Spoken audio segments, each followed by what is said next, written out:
औज़ुबिल्लाहिमिनश्शैतानिर्रजीम बिस्मिल्लाहिर्रहमानिर्रहीम। प्यारे तलबा व तालिबात, उम्मीद है आप खैरियत से होंगे। आज हम ख़त्ताती के हवाले से कुछ और अल्फाज जो अहम हैं, लिखने में थोड़े से मुश्किल हैं, उनकी मैं आपको प्रैक्टिस कराने लगा हूँ। उम्मीद है कि आपको कुछ ना कुछ समझ आ जाएगी इंशाअल्लाह, और प्रैक्टिस करेंगे तो फुल समझ आ जाएगी। तो शुरू करते हैं। पहला लफ्ज़ लिखते हैं ममलुकत, ये मीम के साथ मीम, फिर ऊपर लाम, फिर क्या के बाद ये ते, ममलुकत।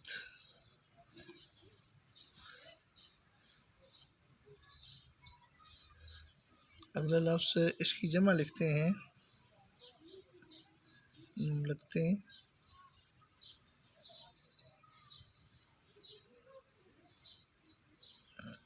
ये इसमें ये शोशे, एक शोशे का भी इस्तेमाल हुआ है। ममलकतें यानी ममलकत की जमा है। अगला लफ्ज़ लिखते हैं बुनियाद। बुनियाद, ये नून के लिए शोशा बना है, ये बुनियाद।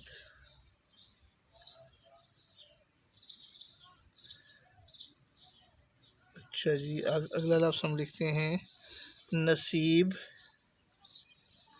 नून के बाद स्वाद, और ये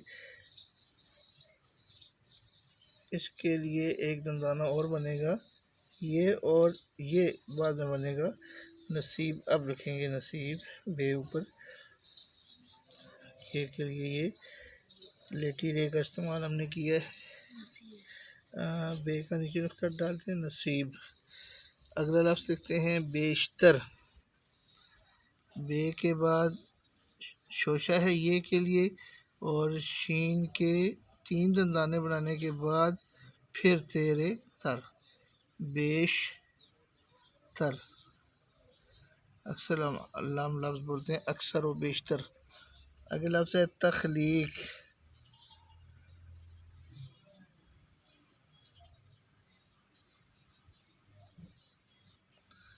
तख्लीक कोई नई चीज़ बनाने को कहते हैं।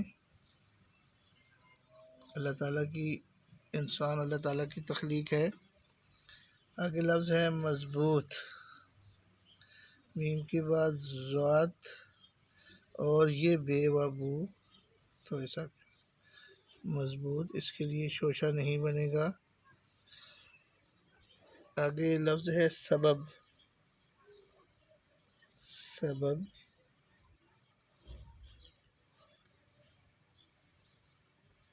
और लफ्ज़ अगर सुन्नत लिखेंगे तो ये भी यही तरीका है, नून के लिए शोशा बन जाएगा और तेज़ के साथ जोड़ देंगे, ये सुन्नत। ये आगे लफ्ज़ लिखते हैं निज़ाम हयात। ये नून के लिए लंबा शोशा बनेगा, मीम लाइन से थोड़ी सी नीचे, और हयात, ये के बाद छोटा सा दंदाना, और ये अलिफ या वाज़ेह तौर पे लिखनी है। हयात ज़िंदगी को कहते हैं। आगे है शोबों। ये शो बेवा बोना, शोबों, शोबे की जमा है। आगे लफ्ज़ है मुनफरिद। ये मुनफरिद। अगला लफ्ज़ है जुदागाना, यानी मुनफरिद का मीनिंग भी ये बनता है, जुदा गाना। अगला लफ्ज़ है रहनुमाई।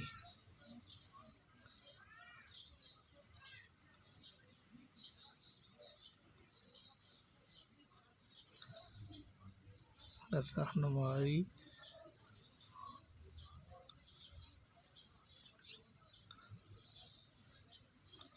अगला लफ्ज़ है उसूलों।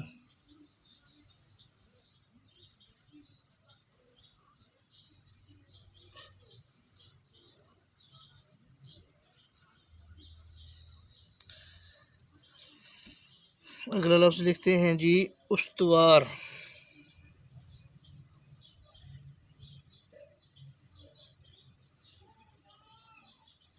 ते के लिए शोशा बनेगा। अगले लफ्ज़ लिखते हैं आइडियालॉजी।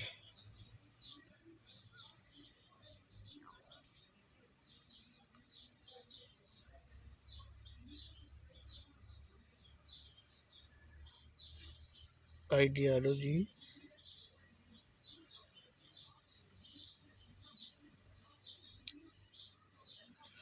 और एक छोटा सा लफ्ज़ और लिख देते हैं फ़लसफ़ा।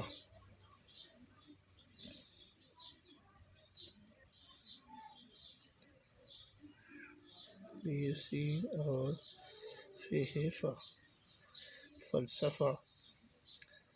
अब देखें कि जो ये फ़े है आखिर में चूँकि आ गई है, इस वजह से इसमें स्पेस आ गई। ये शुरू में है तो इसमें स्पेस नहीं है।